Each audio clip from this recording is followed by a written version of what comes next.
parler de disque de plus. Disque de plus, c'est où, comment Alex et moi on a fait pour s'affubler d'un t-shirt pareil d'Angers, voilà. Disque de plus, c'est, je vais partir un tout petit peu en arrière. En 1981, mon père a acheté un Apple de plus d'occasion dans le club informatique où il s'investissait pas mal à Tours. Et donc c'était l'ordinateur de mon enfance, avec lequel j'ai appris à lire, à écrire, j'ai beaucoup joué, voilà, j'ai cramé des heures entières sur Karateka, sur Conan et d'autres jeux et consorts. Et puis voilà, et puis la période de l'Apple II jusqu'à mes, je sais pas, 12-13 ans à peu près. Et puis c'était, comme tous ces trucs d'enfance un petit peu, ça ramène toujours quelque chose de très sympathique. Voilà, donc j'ai toujours eu un attachement particulier pour l'Apple. Et puis après je suis passé sur d'autres trucs, Atari, Amiga, etc. L'Apple est parti au placard, mais on l'a conservé précieusement, on a toujours voulu le garder. Il a passé 25 ans à peu près là-dedans. Puis mes parents avaient un peu plus de place l'année dernière chez eux. Et on a décidé de tout ressortir du placard, et évidemment l'Apple II en premier. Donc on l'a rallumé, l'alimentation a cramé. Je me suis senti extrêmement seul parce que je ne vous connaissais pas. Et voilà, et donc du coup il fallait que je sauve à tout prix, il n'y avait pas moyen, c'était l'ordinateur de quand j'étais gosse. Donc voilà, ça m'a fait découvrir le monde des petits magasins électroniques à Paris et compagnie. Je me suis fait aussi des amis là-bas à force. J'ai changé à Saint-Quentin Radio à Paris. Ils sont là depuis longtemps et fidèles au poste. Donc voilà, réparation de la lime, et puis ensuite on a un lecteur de disquettes qui a commencé à écraser toutes les disquettes les unes après les autres, et au fond d'un forum, je suis tombé sur un gars qui expliquait qu'effectivement il fallait arrêter de mettre des disquettes quand ça arrivait parce que je bousillais tous les secteurs zéro de ce que je mettais dedans. Et puis du coup, merde, la carte analogique, ah ok, il y a des puces dessus, ok, il faut les changer. Alors on change le 74 à l'S125, on en change d'autres, etc. Puis tout d'un coup ça remarche. Et puis en farfouillant sur plein de sites, je suis tombé sur du coup la page, le groupe Apple de France, l'Apple de enthousiaste de l'autre côté de l'Atlantique.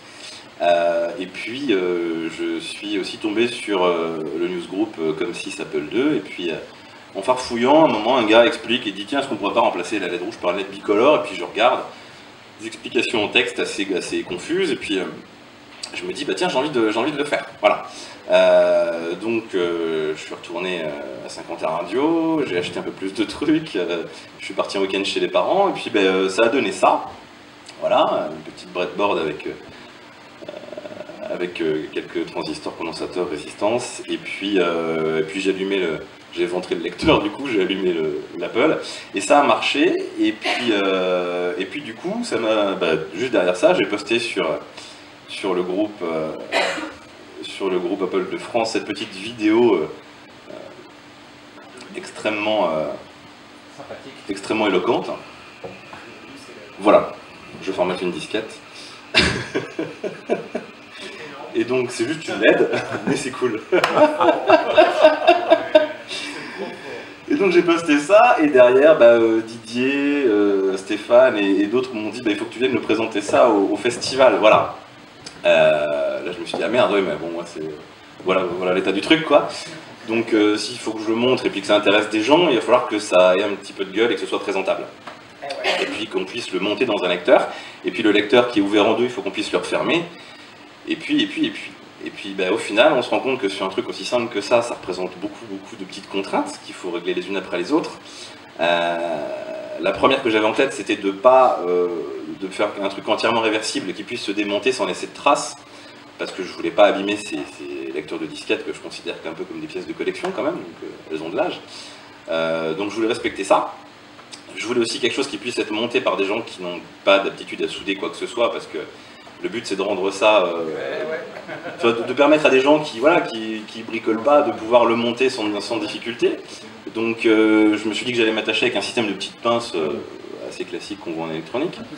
Le problème c'est que j'en ai trouvé beaucoup qui étaient un peu trop grosses, parce qu'après il faut fermer le capot, et puis entre la carte d'interface et puis le capot il n'y a pas beaucoup de place.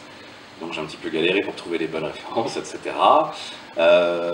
Pour trouver le circuit intégré qui était plus évident à trouver de nos jours. Et puis ensuite, qu'est-ce qui s'est passé? Il y a eu un grand moment qui était comment monter la LED, comment sortir la LED rouge. Ça a été un moment de désespoir pour moi assez intense. J'ai passé du temps avec le lecteur disquette ouvert, peut-être 3 semaines sur le bureau à le regarder en me disant putain de merde, je vois pas comment je peux faire. Et puis un soir, je discutais avec Alex qui me dit bah, tape sur Google, tu tapes comment démonter la LED du disque 2. La LED rouge du disque 2. Je me marre, j'avoue, je me marre. Alex part se coucher, je fais quand même sur Google, je tape et je tombe sur au bout de quelques liens, je tombe sur une notice interne Apple d'une procédure de réparation des lecteurs disque 2 de, je sais plus qui datait de 79 ou de 80. Et dans laquelle on explique comment changer le panneau avant, et pour changer le panneau avant, il faut démonter la LED. Et donc on explique comment démonter la LED. Remerciement Alex. Et donc ce fichu truc que j'essayais de démonter ou de dévisser ou de pousser, en fait c'était juste un petit anneau de plastique qui se détache de derrière. Et quand on ne sait pas et qu'on a peur d'esquinter, on n'ose pas y aller. Donc voilà, puis une fois qu'on a passé cette étape-là, où est-ce qu'on met le circuit, à quel endroit on le positionne, et puis mince, comment on fait déjà un circuit imprimé, parce que moi j'avais fait un petit peu d'électronique, mais quand j'avais 15-16 ans pour rigoler, donc à l'époque je faisais ça dans une bassine dans la cave avec du perchlorure de fer, tout ça, enfin voilà, tout ça a bien changé. Donc j'ai trouvé un petit logiciel vachement bien, je ne sais pas si vous connaissez ce logiciel qui s'appelle Fritzing. Vous connaissez, non? Je vous montre très rapidement. Pour vous ayez une idée, c'est vraiment génial. Si vous faites des petits montages, en fait, Fritzing, c'est un truc qui marche globalement en 4 temps. En premier temps, vous reproduisez votre breadboard, vos composants, vous les posez dessus, vous leur affectez les bonnes valeurs de résistance, vos trucs, etc. Donc vous dessinez votre breadboard tranquillement, voilà. Quand vous avez fait votre dessin, Fritzing derrière vous génère la vue schématique, vous n'avez plus qu'à positionner vos composants au bon endroit, donc vous les mettez où vous voulez, et puis vous créez les liens, vous n'êtes pas embêté. C'est hyper pratique. Et puis derrière, il vous fait le routage du circuit imprimé. Alors je peux retoucher à la main parce que j'étais un peu pinailleur et que je voulais que ça passe plus comme ci, comme ça, etc. Voilà. Mais il vous fait ça, vous mettez votre petite sérigraphie dessus, et puis après vous appuyez sur le bouton ici, faire fabriquer en bas. Vous partez sur un site dont j'ai plus le nom en tête, qui s'appelle comment? Ouais, c'est pas Fritzing en fait, c'est un partenariat qu'ils ont avec un site. Envoilatune.com. Ouais, c'est ça. Voilà, Essler. Oui. Je connais rien d'électronique. Ouais. C'est énormerie, mais dans quelle mesure une imprimante 3D ne pouvait pas servir justement pour fabriquer soi-même À fabriquer le circuit imprimé? Oui, certainement. Alors c'est vrai que là pour le coup, bah déjà là tu commandes et puis ils le font et c'est des pros. Et tu gardes la main dans la poche. Et tu gardes la main dans la poche. Et tu gardes la main dans la poche, voilà, tu fais décontracter, tu passes ta commande et dans une semaine tu as un FedEx qui arrive dans la boîte aux lettres avec les circuits imprimés, donc c'est franchement cool. Techniquement je pense que c'est pas impossible, après je sais pas comment aller recouvrir des pistes de cuivre. Et le prix, c'est l'investissement, oui, bien sûr.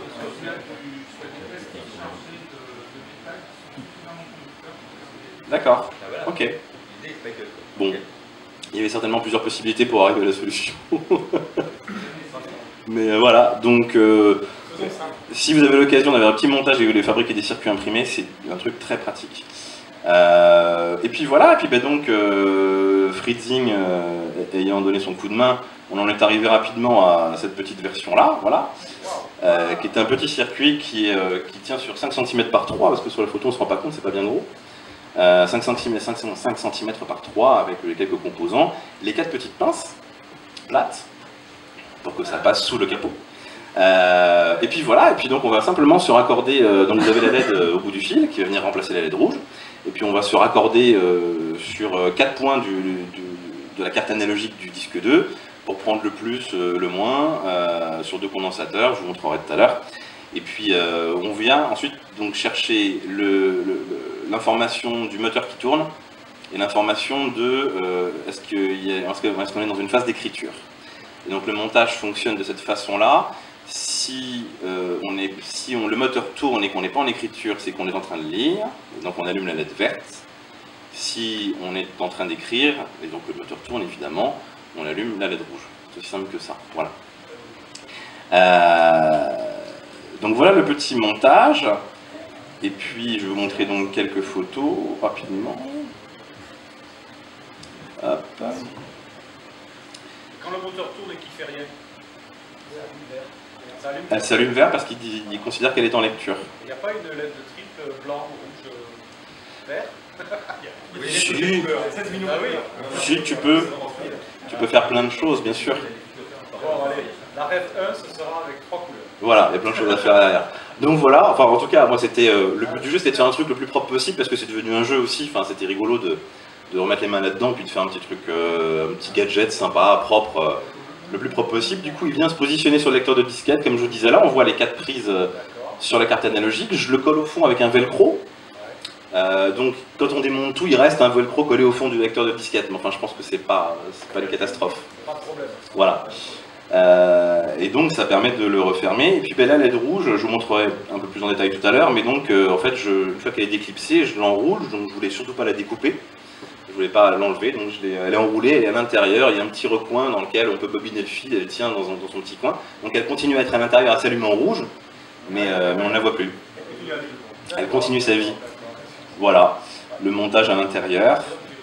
Et donc, du coup, ça change un tout petit peu la façade, puisqu'on n'a plus une LED rouge, on a une LED bicolore qui est blanche par nature. En lecture et en écriture, voilà, c'est aussi simple que ça. Faut mettre un t-shirt. Et puis après, j'ai commencé à en souder pas mal, parce que ça avait l'air d'être cool, et puis qu'il y avait des gens qui étaient intéressés, donc... Et la photo suivante, c'est le yacht. Donc voilà. J'ai pas négligé non plus la partie manuelle d'installation. J'ai réussi à faire 48 pages parce que j'ai mis... J'ai réussi à faire 48 pages, moi je me suis fait plaisir, parce que j'ai mis 60 photos, parce que je voulais un truc extrêmement détaillé, voyez-vous. Alors, il y a deux choses. Mais je le fournis qu'en PDF, c'est exprès. Évidemment, l'arrière du bouquin, c'est la LED rouge. Ah, c'est pas top, faut que j'y pense. Alors parce que donc du coup, moi j'en ai un petit stock ici si ça vous intéresse. Le montage, soit je vous le fournis en kit à 17 €, donc vous avez, enfin vous soudez votre petit circuit vous-même, etc. Et puis si vous aimez bien faire ça. Et puis sinon 22 € assemblé, c'est le prix du kit plus la pinte de bière que je bois pour l'avoir soudé pour vous, voilà, globalement. Faut en faire mais sur une longue période. Et donc j'ai mis beaucoup de photos pour documenter tout ça, donc pour bien s'y retrouver, pas se planter à la nomenclature. J'ai fait ça le plus propre possible, et donc derrière il y a un nombre de photos innombrables pour le monter. Je pense que là, j'ai pas loupé une étape, je peux pas faire plus clair, quoi. Après vous me direz évidemment, mais... Donc voilà, j'ai fait toutes les étapes une par une, enfin vous verrez comment démonter sa LED, etc. Il y aura une vidéo YouTube. Par où on passe. Écoute, j'ai pas pensé encore, mais enfin on peut, oui, on peut tout à fait. Non, alors je l'ai pas fait en anglais. Alors pour tout vous dire, j'ai terminé avant-hier. On est descendu avec Alex, on est arrivé à Montauban avant de venir vous voir le lendemain, et donc à Montauban à 1 h du match, je finissais de taper ça, voilà. Donc c'est là que FedEx est arrivé. Je l'ai pas encore fait en anglais, mais d'ici 2-3 jours, ce sera réglé, quoi. Voilà. Plus quelques petits cas de panne que j'explique comment gérer. En l'occurrence, j'ai découvert un petit truc, ça m'a permis d'éviter une panne future sur un lecteur de disquette que j'avais chez mes parents. Parce que le montage, au moment du boot, au lieu de rester vert, il clignotait vert rouge, c'était assez étrange. Et du coup, ça m'a permis de me rendre compte qu'on avait un 74 LS125 défectueux avant qu'il finisse de cramer pour de bon. Comme quoi, ça a aussi des vertus pour détecter d'éventuelles pannes futures sur... J'ai mis un petit commentaire à la fin. Ouais. C'est ça qui m'entend bleu, c'est pas mal. Voilà. Parce que le circuit a changé en plus. En plus, ça te fait le bench. Donc voilà le montage. Oui, Christian. Alors, ah oui, c'est une bonne question que tu poses. Je t'en prends 10 là. C'est une bonne question que tu poses. Moi, je l'ai essayé aujourd'hui sur des lecteurs qui étaient raccordés à un Apple Euro Plus, un Apple 2 Euro Plus ou un Apple 2 Plus. J'ai pas essayé sur d'autres types de lecteurs, donc ce serait intéressant qu'on le fasse. A priori, enfin, déjà sur d'autres disques de raccordés, mais a priori, comme je n'utilise que des signaux qu'on retrouve sur la carte d'interface du disque 2 et qui sont émis par l'Apple, puisque le choix de l'écriture ou de faire tourner le moteur, c'est pas le disque qui le décide, c'est l'Apple qui le commande. Donc ça doit bien fonctionner. L'Apple 2C, a priori, je me rappelle qu'il y avait quelqu'un dans le forum un jour qui avait posé des questions Et je lui avais donné 2-3 renseignements sur les puces à remplacer. Il avait ouvert son 2C parce que son lecteur de disquette marchait plus. Et en regardant, je me suis rendu compte que c'était les mêmes 4 chips et que finalement la carte d'interface, elle avait été foutue dans la carte mère du 2C, différemment, mais elle existe. Donc je pense qu'en se greffant dessus, on doit pouvoir, aux mêmes endroits, on doit pouvoir avoir le même résultat, à ceci près que je ne sais pas comment c'est foutu exactement dans un 2C, mais je suis pas sûr que le petit module, aussi petit soit-il, soit logeable facilement. Et il faudra regarder, voilà, mais du coup ça doit fonctionner aussi, et puis ça doit très bien marcher sur le lecteur d'Apple III, certainement. J'ai pas eu la chance d'essayer après sur d'autres modèles, genre Duodisc et compagnie, mais si c'est la même technique dedans, ouais, bon bah, si c'est la même carte à l'intérieur, ça doit fonctionner partout du coup. Voilà. Et donc, je suis à votre disposition, je suis là, si vous voulez en prendre en montée, j'ai ramené un fer à souder, je sais qu'il y en a d'autres qui en ont, enfin on peut les monter ensemble si ça vous tente, voilà, n'hésitez pas. Bravo, Fabien. Merci.